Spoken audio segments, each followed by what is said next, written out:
श्रोताओं, आज मैं आपको कोई साधारण कथा नहीं सुना रहा हूं। आज मैं आपको गोकुल की गलियों में ले चल रहा हूं।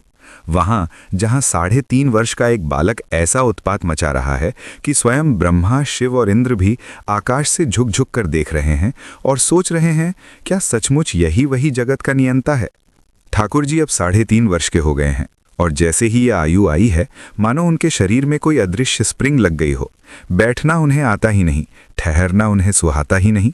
गोकुल की हर गली, हर आंगन, हर छप्पर आज उनके चरणों की धूल से धन्य है। यशोदा मैया ने लाल जी के पांवों में नुपुर बांध रखे हैं ताकि पता चलता रहे कि लाला कहाँ है। पर लाला तो लाला हैं, चतुराई में तो मानो स्वयं नारायण भी उनसे सीखें। सुबह सुबह जैसे ही ठाकुर जी की आंख खुलती है, नूपुरों की छन छन सुनाई देती है और रसोई में काम करती यशोदा मैया तुरंत दौड़ पड़ती हैं। अरे मेरा लाला जाग गया। पर लाला पहले ही योजना बना चुके होते हैं। यमुना तट पर जाते हैं, नूपुरों में बालू भर लाते हैं ताकि आवाज ही ना आए। सोचते हैं अब मैया को पता ही नहीं चलेगा और हम घर से निकल जाएंगे। ऐसा उद्यम है लाला का कि माता पिता जिन बालकों को बहुत ऊधमी समझते हैं, उन्हें तो ये समझ लेना चाहिए कि ठाकुर जी जैसा ऊधमी बालक घर में न होना भी एक विशेष कृपा है, क्योंकि ऊधम के तो ये स्वयं सिरमौर हैं। स्नान ध्यान के बाद मैया की आज्ञा है, लाला सबसे पहले गाय को प्रणाम कराओ। ठाकुर जी गायों के पास जाते हैं, पर वहां भी लीला। कोई गाय बैठी दिख गई तो कहते हैं, अरे मैया इस गाय को आलस आ गया है, इसका आलस दूर कर दूं, और बस सींग पकड़ लिए। एक ओर से बलराम जी सींग पकड़ते हैं, दूसरी ओर से ठाकुर जी, और दोनों जोर जोर से हिलाते हैं। गाय कुछ देर बैठी रहती है, फिर उठ खड़ी होती है। जैसे ही गाय उठती है, ठाकुर जी सींगों से लटक जाते हैं। अरे वाह, झूला मिल गया। गाय कुछ देर इधर उधर घुमाती है, पर गाय भी कम चतुर नहीं। जैसे ही उसे लगता है कि लाला की पकड़ ढीली पड़ रही है, वो सीधी गोबर के ढेर में जाकर खड़ी हो जाती है। अब गिरोगे तो यहीं गिरोगे। और सचमुच हाथ छूटते हैं, लाला गले गले तक गोबर में धंस जाते हैं। यशोदा मैया दौड़कर निकालती हैं, डांटती हैं, अरे लाला कितना सजा धजा कर रखती हूं और तू फिर गोबर में खेल आया। लाला मंद मंद मुस्कुराते हैं। मैया कहती हैं, तू तो जैसे पूर्व जन्म का सुअर लगता है। लाला मुस्कुराकर कहते हैं, मैया वही सुअर जो वराह भगवान बने थे, जिन्होंने पृथ्वी को बचाया था। मैया हंसकर कहती हैं, अच्छा वही जय जय तू है। लाला कहते हैं, हाँ मैया वही। ऐसी मधुर बातों से गोकुल गूंजता है। देवता आकाश में देखकर चकित है। एक दिन नंद भवन में गाय ब्याती है। शास्त्रों में कहा गया है, जब गाय बछड़ा जनती है तब वो 2 मुखी हो जाती है। ऐसी गाय की परिक्रमा से पूरे ब्रह्मांड की परिक्रमा का फल मिलता है। ठाकुर जी नंद बाबा की उंगली पकड़कर खड़े रहते हैं। जैसे ही बछड़ा जन्म लेता है, लाला उसकी परिक्रमा करते हैं, दंडवत प्रणाम करते हैं, चरण रिज माथे से लगाते हैं और बछड़े को गले लगा लेते हैं। एक दिन बछड़ा जन्म लेते ही ठाकुर जी जोर जोर से रोने लगते हैं। नंद बाबा, बलराम जी कोई शांत नहीं कर पाता। यशोदा मैया पूछती हैं, लाला क्या हुआ? लाला कहते हैं, मैया मेरे साथ बहुत बुरा हुआ। बछड़ा पैदा होते ही उसके सारे दांत निकल आए और मेरे तो 3 साल हो गए, अभी 4 ही दांत आए हैं। कहीं मेरे दांत टूट तो नहीं जाएंगे? मैया हंसकर कहती हैं, लाला तू दूध नहीं पीता, मक्खन ही खाता है, इसलिए दांत धीरे आते हैं। लाला दूध का पात्र लेते हैं, चोटी खोलते हैं और चोटी पकड़ पकड़ कर दूध पीते हैं। बीच बीच में नापते हैं बढ़ी या नहीं, फिर रोते हैं, मैया मेरी चोटी क्यों नहीं बढ़ती? बलराम की चोटी देखो नागिन जैसी। मैया कहती हैं, दूध पियाकर चोटी बढ़ेगी। ऐसी बाल लीलाएं हैं कि जो ज्ञान वैराग्य से भगवान को नहीं पा सकते, वे इन लीलाओं से ही उनके हो जाते हैं। ठाकुर जी चोरी करते हैं और गोपियां चाहती हैं कि उनके यहाँ चोरी हो। एक गोपी ने मीठा दही जमाया, मटकी छिपाई, ऊपर मूढ़ा रखकर स्वयं बैठ गई। ठाकुर जी आए, बोले भाभी जी सुगंध आ रही है। गोपी बोली, यदि ढूंढ लिया तो दही तेरा, नहीं तो वचन दे कि आज के बाद चोरी नहीं करेगा। ठाकुर जी ने इशारा किया, ग्वाल बाल समझ गए। सब बछड़े खोल दिए, गायों का दूध बछड़े पी गए। गोपी गौशाला भागी, ठाकुर जी ने मूढ़ा हटाया, दही उठा लिया, शर्त जीत ली। गोपी मैया के पास गई, ऐसा उद्यम मचाता है आपका लाला। यशोदा मैया हंसती भी हैं, समझाती भी हैं। एक गोपी बताती है, मेरे पति के जन्मदिन पर सत्यनारायण की पूजा थी। लाला आए, बोले असली जय जय तो मैं हूं, भोग मुझे लगा दो। 2 कुत्ते के पिल्लों को सिंहासन पर बिठा गए। रात में आकर मेरी चोटी और पति की दाढ़ी बांध गए। मैया हंसते हंसते लाला को बुलाती हैं। ठाकुर जी डर कर उठते हैं, आंख मलते हैं, काजल फैला हुआ, जगन्नाथ जैसे नेत्र। गोपियां आरोप लगाती हैं, कुछ सत्य कुछ झूठ। लाला रोने लगते हैं, कहते हैं मैं तो गाय चराने जाता हूँ, धूप ताप सहता हूँ, फिर भी इल्जाम। कहते हैं मैं घर छोड़कर चला जाऊंगा। मैया का हृदय पिघल जाता है, दौड़कर पकड़ लेती हैं, नहीं लाला कहीं नहीं जाएगा। फिर ठाकुर जी साधुओं को नंद भवन भेजते हैं। मैया 56 भोग बनाए बैठी हैं। रोज सैकड़ों साधु आते हैं। मैया पूछती हैं, मैंने कब बुलाया? कहते हैं, लाला ने। मैया पवाती हैं। रात में पूछती हैं, क्यों लाला? लाला कहते हैं, ये चलते फिरते तीर्थ हैं, इनको घर बुलाना चाहिए। अब मित्र बने मधुमंगल और श्रीदामा। खेल खेल में यज्ञ करते हैं। कहते हैं, अग्निदेव से सुंदर बहू मांगेंगे। सूखे पत्तों की अग्नि, लाला आचार्य। स्वाहा में देर हुई तो कहते हैं, तेरी बहू लंगड़ी आएगी। फिर ब्राह्मण भोज का विचार। पूरे गोकुल में निमंत्रण दे आते हैं। शाम को सैकड़ों ब्राह्मण नंद भवन पहुंच जाते हैं। यशोदा मैया चकित, कौन सा यज्ञ? ब्राह्मण रोने लगते हैं, सुबह से भूखे हैं। लाला बुलाते हैं। लाला कहते हैं, खेल खेल में यज्ञ था, ब्राह्मण भोज जरूरी था। कहते हैं, भाव से खा लो। मैया आधी रात तक रसोई करती हैं। अगले दिन गौरस भंडार में ठाकुर जी पहली बार अपना प्रतिबिंब देखते हैं। कहते हैं, तू भी चोरी करने आया है? अपने ही प्रतिबिंब से बात करते हैं।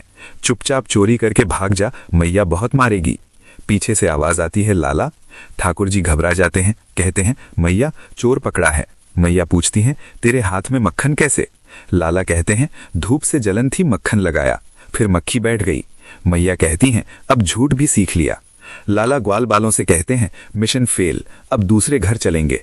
और यहीं तक श्रोताओं, गोकुल की ये लीला आज के लिए विराम लेती है। श्रोताओं, अब कथा वहीं से आगे बढ़ती है जहां गोकुल की गोपियों का धैर्य जवाब देने लगा था और यशोदा मैया का हृदय प्रेम, चिंता और ममता के बीच झूल रहा था। ठाकुर जी का आतंक, हाँ, आतंक ही कहिए, पूरे गोकुल में ऐसा फैल चुका था कि कोई भी गोपी निश्चिंत होकर मटकी टांग नहीं सकती थी, न चूल्हे पर कढ़ाई चढ़ा सकती थी। गोपियां मैया से बोली, मैया अपने लाला को साध लो, अब ये केवल चोरी नहीं करता, ये तो योजनाबद्ध अभियान चलाता है। मैया हंसकर कहती, अरे मेरे लाला को मक्खन की क्या कमी है? मेरे घर में इतना दूध दही है कि वो चाहे तो दूध में नहा ले। गोपियां बोली, मैया यही तो रहस्य है, ये कमी के कारण चोरी नहीं करता, ये प्रेम के कारण चोरी करता है, पर प्रेम के इस खेल में हमारा घर उजड़ जाता है।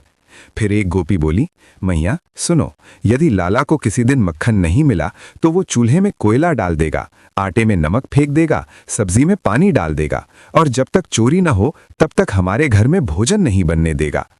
यशोदा मैया ने कान पर हाथ रख दिए, नहीं, मेरा लाला ऐसा नहीं कर सकता।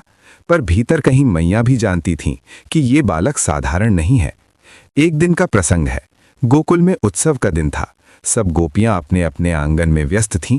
ठाकुर जी अपने ग्वाल बालों के साथ निकले। जैसे ही किसी घर से मटकी की सुगंध आती, मधुमंगल नाक फुलाकर कहता, लाला यहाँ कुछ खास है। ठाकुर जी मुस्कुराते, आंखों से संकेत करते और योजना बन जाती। कहीं सीढ़ी बनती, कहीं एक दूसरे के कंधों पर चढ़ा जाता, कहीं बलराम जी नीचे से सहारा देते। जैसे ही मटकी फूटती, सब ग्वाल बाल जय जयकार करते, लाला की जय। पर उस दिन एक गोपी बहुत चालाक थी।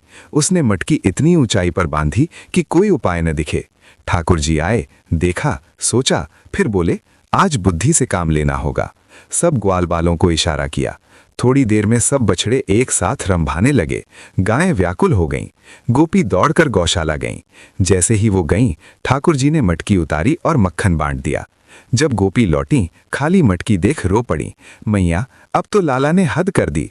पर उसी क्षण ठाकुर जी सामने आए, मुंह पर मक्खन लगा और बोले, भाभी रो क्यों रही हो? तुम्हारी मटकी तो हवा से फूट गई। गोपी चाहकर भी कुछ कह न सकी। ऐसे ऐसे प्रसंग रोज होने लगे। यशोदा मैया ने निश्चय किया, आज लाला को सबक सिखाना है। एक दिन मक्खन चोरी करते हुए ठाकुर जी पकड़े गए। मैया ने डांट लगाई, रस्सी ली और कहा, आज बांधूंगी तुझे। ठाकुर जी डरने का नाटक करने लगे, आंखों में आंसू, होंठ कांपते हुए। मैया मत बांधो। पर मैया ने सोचा, आज तो बांधना ही है। रस्सी लाई, कम पड़ गई। दूसरी लाई, फिर कम। तीसरी, चौथी, पूरे घर की रस्सियां जोड़ दी, फिर भी 2 अंगुल कम। ये देखकर देवता आकाश में कांप उठे। जगत को बांधने वाली शक्ति आज स्वयं बंधने से बाहर है। यशोदा मैया थक गईं, पसीना बहने लगा। ठाकुर जी ने देखा, अब समय है। उन्होंने अपनी माया समेट ली। रस्सी पूरी पड़ गई। मैया ने बांध दिया। पर यह बांधना क्या था? ये प्रेम का बंधन था। ठाकुर जी उखल से बंधे थे, पर मुस्कुरा रहे थे, आंखों में शरारत और करुणा एक साथ। थोड़ी देर बाद उखल घिसटता हुआ चला। 2 अर्जुन वृक्ष थे, यमलार्जुन। ठाकुर जी ऊखल सहित उनके बीच से निकले। वृक्ष गिर पड़े, नलकूबर और मणिग्रीव मुक्त हो गए। देवता पुष्प वर्षा करने लगे। यशोदा मैया दौड़ी आईं। लाला, ये क्या किया? ठाकुर जी भोलेपन से बोले, मैया, ऊखल भारी था, पेड़ गिर गए। मैया ने लाला को गोद में उठा लिया।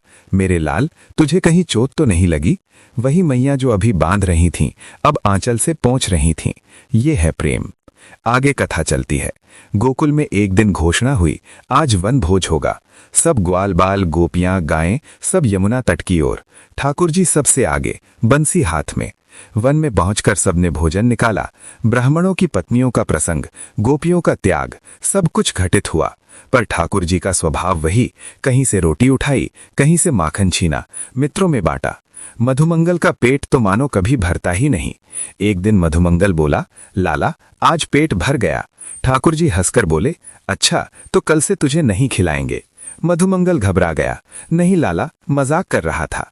ऐसे हंसी ठिठोली में दिन बीतते गए। पर गोकुल जानता था, ये बालक साधारण नहीं। कभी वो गोपी के घर चोरी करता, कभी साधुओं को भोजन कराता, कभी ब्राह्मणों को बुला लाता, कभी स्वयं रोकर मैया का हृदय जीत लेता।